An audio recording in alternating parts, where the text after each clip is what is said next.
Bismillahirrahmanirrahim. Assalamualaikum warahmatullahi wabarakatuh. Alhamdulillahi rabbil alamin. Wassalatu wassalamu ala rasulillahil karim. Nabiyyina wa sayyidina Muhammadin al-amin. Wa ala alihi wa sahbihi ajma'in. Wa ba'd. Saudara-saudariku, shaimin, shaimat, dimanapun berada, alhamdulillah, seluruh curahan nikmat yang Allah anugerahkan kepada kita semua selaku hamba-Nya sampai detik ini telah mengantarkan kita khususnya dalam perjalanan waktu ke 10 hari di penghujung Ramadan 1445 Hijrah. Nikmat yang istimewa, keberkahan yang begitu agung, tak terasa telah kita lewati setidaknya kurang lebih 20 hari berjalan selama Ramadan. Semoga Allah Subhanahu wa Ta'ala berkenan menerima seluruh amal ibadah yang telah kita tunaikan, mengabulkan doa-doa kita, mengampuni dosa-dosa yang pernah kita kerjakan, dan mengantarkan kita pada perubahan terbaik dalam berkehidupan. Teman-teman, di 10 hari terakhir Ramadan adalah puncak dari segala perjalanan ibadah kita di bulan mulia ini. Sekaligus akan mengantarkan kita pada keistimewaan yang tidak biasa, pada keagungan yang begitu menggetarkan kepada jiwa dan mendatangkan peluang yang begitu dahsyat yang boleh jadi tidak ditemukan di waktu-waktu lainnya. Terekam dalam hadis riwayat Al-Imam Al-Bukhari yang tersambung sanadnya pada ibunda kita yang sangat mulia, Sayyidah Aisyah radhiyallahu taala anha. Didokumentasikan riwayat ini oleh Al-Imam Al-Bukhari dalam kitab sahihnya nomor hadis 2024.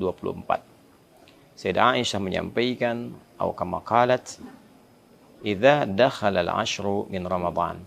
Di riwayat lain, idza dakhalatil ashru, jika telah tiba 10 hari terakhir di bulan Ramadan, syadda an-nabiyyu sallallahu alaihi wasallam mi'zarahu wa ahya lailahu wa aiqadha ahlahu. Adalah Nabi sallallahu alaihi wasallam memiliki kebiasaan beliau mengencangkan sarungnya, kemudian beliau menghidupkan malamnya, dan beliau membangunkan keluarganya. Tafsir ulama, terutama para pakar hadis, dari 3 kebiasaan Nabi SAW ini memberikan satu kesimpulan bahwa ada yang istimewa di 10 hari terakhir di bulan Ramadan, sampai Nabi mengencangkan sarungnya. Ini gambaran dari 2 hal. Yang pertama adalah mengencangkan sarung itu satu kinayah dalam bahasa Arab untuk menunjukkan menepikan pergaulan dengan istri dalam hal hubungan biologis. Karena ada sesuatu yang sangat penting yang ingin diburu. Saking pentingnya, hubungan biologis dengan istri pun ditepikan terlebih dahulu untuk mengejar sesuatu yang sangat istimewa ini.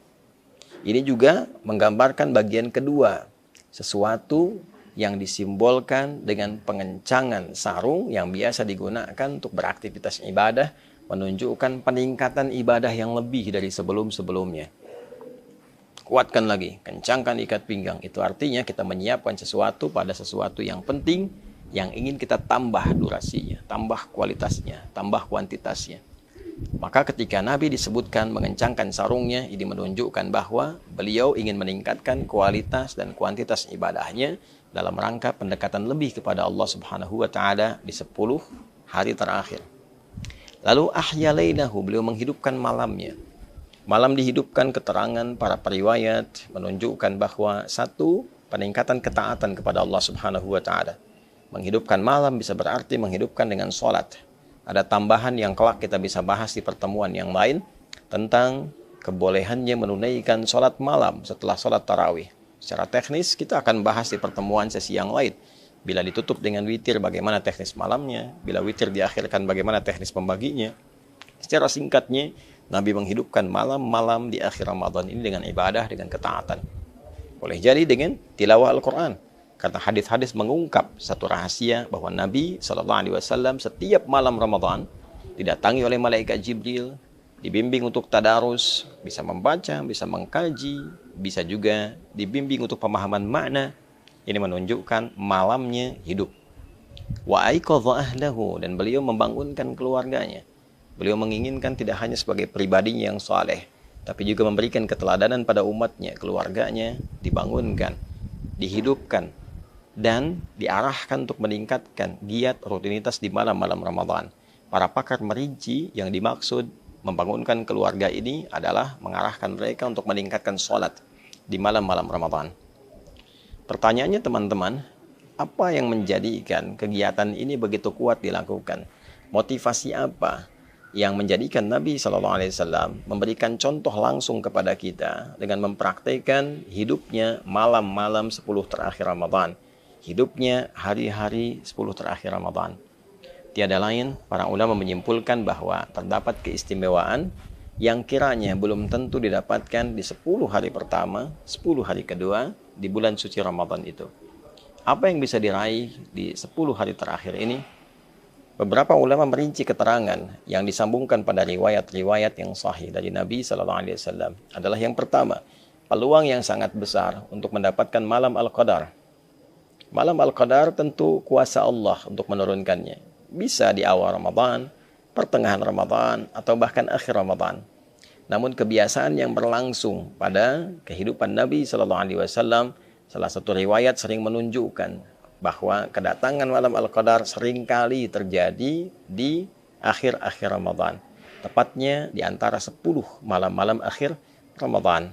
Sehingga beberapa riwayat pernah menunjukkan, ada yang menyimpulkan pernah terjadi malam 27, ada yang menyimpulkan pernah terjadi malam 23, sehingga dari untayan riwayat ini ada yang bahkan memburu malam-malam ganjilnya.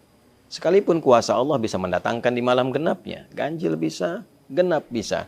Artinya 10 malam terakhir Ramadan begitu istimewa. Saat seseorang mendapati malam Al-Qadar itu, artinya ia mendapatkan anugerah tak terkira. Semua kegiatan yang dikerjakan dalam bentuk ibadah dilipat gandakan sampai dengan lebih dari 1000 bulan.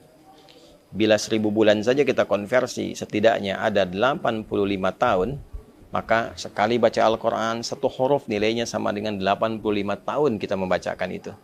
Nun, baru nun saja, dapat pahala baca nun selama lebih dari 85 tahun. Maka bagaimana dengan orang yang sholat sunnah? Bagaimana dengan orang yang istighfar? Bagaimana dengan orang yang berdoa? Kualitasnya semakin menjadi luar biasa. 10 malam terakhir adalah puncak dari pembuktian semua hasil ibadah kita di 10 hari pertama dan 10 hari kedua.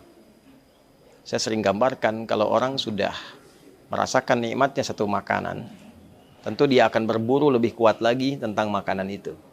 Kalaupun kita kasih contoh yang sederhana, 10 hari pertama diberi kerupuk, 10 hari kedua diberi kerupuk.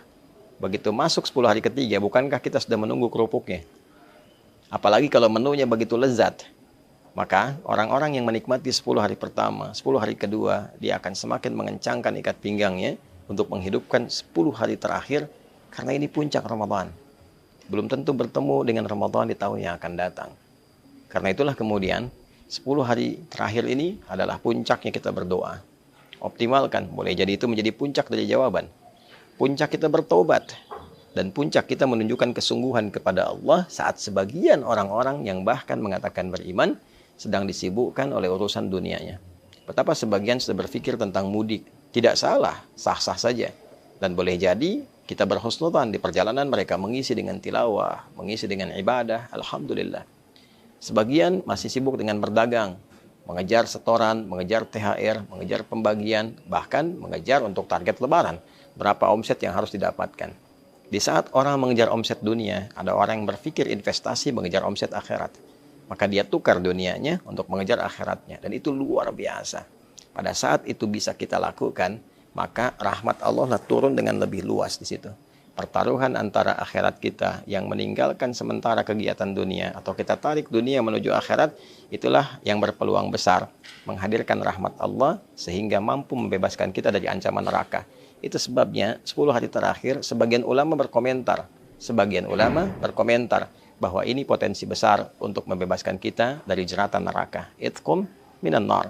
Bila 10 hari pertama rahmat begitu banyak, 10 hari kedua maghfirah, peluang ampunan, kesungguhan ditunjukkan, maka 10 hari ketiga adalah fokus peningkatan, pendekatan kepada Allah sehingga kita bisa mampu meningkatkan diri dengan berpeluang besar mendapatkan rahmat Allah yang membebaskan kita dari ancaman dan jeratan neraka. Saudara, Allah memberikan kesempatan pada kita berulang tahun, berulang waktu datangnya Ramadan. Mungkin yang sebelumnya belum optimal, sebelumnya lagi belum bisa maksimal. Jika Allah sudah berikan berulang selama hidup sampai detik ini belum mampu kita manfaatkan, berapa Ramadan lagi yang kita butuhkan untuk bisa mengoptimalkan diri kita mendekat kepada Allah Subhanahu wa taala. Semoga 10 hari terakhir ini kita mendapatkan keistimewaannya, kita meraih peluangnya, dapat malam Al-Qadar, dapat ampunan dari Allah, terkabul doa kita, dan diberikan oleh Allah kebahagiaan untuk kembali kepada fitrah, menyongsong Idul Fitri yang lebih baik untuk diri kita, keluarga kita, masyarakat kita, bangsa, negara kita, dan khususnya umat Islam di dunia ini dan kehidupan berperikemanusiaan dalam skala yang lebih luas. Rabbana taqabbal minna innaka antas sami'ul alim wa tub 'alaina innaka antat tawwabur rahim. Wa sallallahu ala sayyidina Muhammad wa ala alihi wa sahbihi ajma'in. Wa akhiru da'wana alhamdulillahi rabbil alamin. Adi Hidayat Mira. Assalamualaikum warahmatullahi wabarakatuh.